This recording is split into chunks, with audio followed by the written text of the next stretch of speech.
Bonjour à tous et bienvenue pour cette vidéo où on va voir comment conduire le véhicule en fonction des informations données par la reconnaissance des lignes blanches.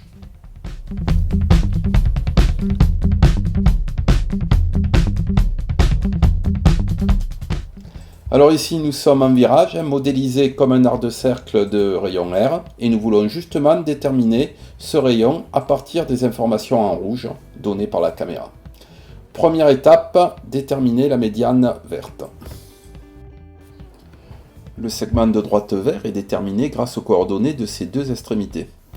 Si vous avez suivi la vidéo sur la caméra, vous savez qu'il n'y a pas de risque de voir un segment inversé par rapport à l'autre. En effet, un segment AB peut aussi être défini par BA.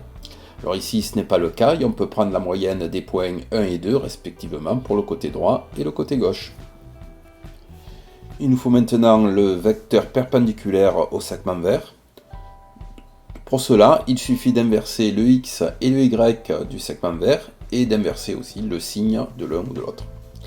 La norme et le sens de ce vecteur n'ont aucune importance pour la suite du calcul. On va calculer maintenant l'intersection de la droite support du vecteur avec l'axe X. Alors il y a différentes méthodes pour trouver R. Je vous propose celle-ci.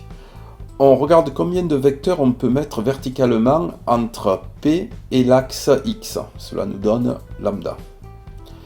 Ensuite, à partir de la coordonnée XP, et cette fois-ci horizontalement, on va répéter lambda fois ce vecteur. En remplaçant lambda par la valeur trouvée, nous avons R en fonction de P et de V. Nous allons voir maintenant comment diriger les roues. Nous nous intéresserons pour le calcul qu'à la roue intérieure. En effet, les deux roues ne tournent pas du même angle. La roue extérieure tourne un peu moins que la roue intérieure. Sinon, le centre instantané de rotation côté droit et côté gauche sont décalés. Et si le côté droit de votre véhicule ne tourne pas autour du même point que le côté gauche, cela peut provoquer quelques petits problèmes. Alors cela est obtenu grâce à la géométrie de la direction. Ici on a utilisé l'épure dite de Gentot. Gentot était un ingénieur français, constructeur automobile de la fin du 19e, début 20e. Donc on va supposer que les critères sont respectés et on va s'occuper que du côté droit. Il faut donc calculer l'angle alpha, et pour cela on utilise les formules de trigonométrie dans le triangle rectangle. Intervient ici l'empattement et la demi-voie avant. L'empattement, c'est la distance entre les roues avant et les roues arrière, et la voie, la distance entre les pneumatiques d'un même essieu. Alors pour trouver l'angle, on fait l'arctangente du côté opposé sur le côté adjacent, et on utilise le R calculé précédemment. On a un problème d'infini en ligne droite quand YV est égal à 0. Ici, la singularité elle est due à un calcul intermédiaire, car quand YV égale à 0, le dénominateur est infini, mais la valeur de alpha tend vers 0. Cela est résolu en remaniant l'équation ainsi. Voilà, alors ici, la singularité elle intervient aussi, quand on a une équation, il faut vérifier qu'il n'y ait pas de conditions qui peuvent faire bugger la machine. Donc ici, la singularité, elle intervient quand le centre instantané de rotation se situe juste au niveau de la roue arrière droite. Le alpha vaut 90 degrés et sa tangente est infinie. Notons que si c'est le cas, c'est qu'il y a eu un problème et l'erreur de calcul va être le cadet de nos soucis.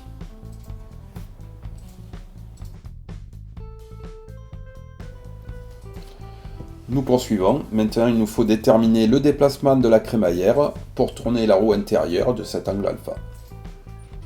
Petite précision au niveau de la terminologie, le moyeu, c'est la partie qui tourne et qui est liée à la roue.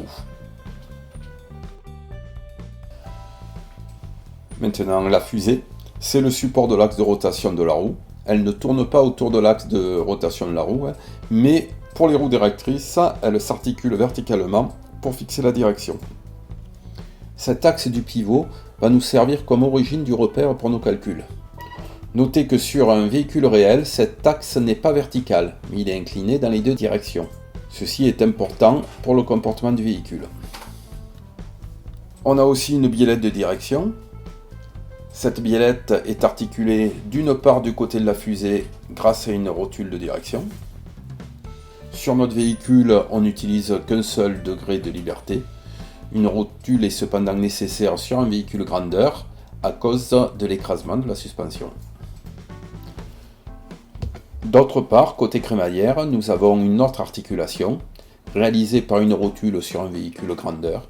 Sur notre véhicule, pour simplifier la réalisation, l'articulation est simplement obtenue par une forte diminution de l'épaisseur du plastique qui va pouvoir se déformer localement. Et enfin, nous avons la crémaillère. Sur la photo, elle est avec une partie de ces deux biellettes de direction. Il manque les rotules de direction. Les rotules de crémaillère sont sous les soufflets. Les rotules de direction viennent se visser sur les biellettes, ce qui permet le réglage du parallélisme de la roue droite par rapport à la roue gauche. Sur notre véhicule, ce n'est pas réglable. C'est d'ailleurs une amélioration possible. Remarquez que sur les véhicules grandeur, les roues ne sont pas strictement parallèles, mais avec un léger angle, en général de 5 à 20 minutes d'arc de pincement, chaque véhicule ayant des spécifications propres. Là aussi, cela agit sur le comportement du véhicule. Alors la rotule de direction se retrouve aux coordonnées -LP sinus alpha plus alpha 0 et -LP cosinus alpha plus alpha 0. LP étant la longueur du pivot et alpha 0 étant l'angle d'origine que l'on voit sur la forme de la fusée. On peut la trouver sur les documents de CAO. Ensuite, pour le calcul, on a un triangle rectangle avec la biellette comme hypoténuse. Du coup, la projection sur X, c'est la racine carrée. Alors, en informatique, noté SQRT. Hypoténuse au carré moins le delta Y au carré. Tout cela nous donne la position de la rotule de crémaillère. Ce qui nous intéresse, c'est le déplacement, c'est-à-dire l'écart de la position de la crémaillère avec la position quand alpha est égal à 0, quand les roues sont droites. Voilà donc notre équation. On remarque que la deuxième ligne de delta XC est une constante qui dépend juste de la géométrie du véhicule. Voilà, donc maintenant on veut connaître la rotation du servomoteur de direction. Bon, on utilise la relation de la longueur d'un arc de cercle. Alors, si on reprend les calculs, d'abord on a calculé alpha, qui est la rotation de la roue, grâce à quoi on calcule le déplacement de la crémaillère, qui ensuite nous donne la rotation du servomoteur. Alors voici un graphe de cette relation, ou plus précisément l'angle de commande du servomoteur en fonction de phi, l'inclinaison du segment vert. Ceci pour différentes valeurs de la position du point P. Alors on constate que pour les angles usuels, ici on va jusqu'à un phi de 0,5 radian, presque 30 degrés. Alors 30 degrés, ça permet pas de faire des manœuvres, un créneau, rentrer dans un garage, mais suffit pour suivre un circuit sans virage en épingle. Et vous constatez, on obtient une courbe relativement linéaire avec peu d'influence de XP. Donc pour un circuit qui ne comporte pas d'épingle, une approximation peut être faite. Et oui, la relation est un peu plus simple. Alors tout le travail que l'on vient de faire n'est pas inutile. Il permet d'une part de pouvoir prendre des virages plus serrés, en tout cas si la caméra le permet en fonction de son objectif. Mais aussi, même si on utilise la relation simplifiée, de vérifier que notre approximation est justifiée.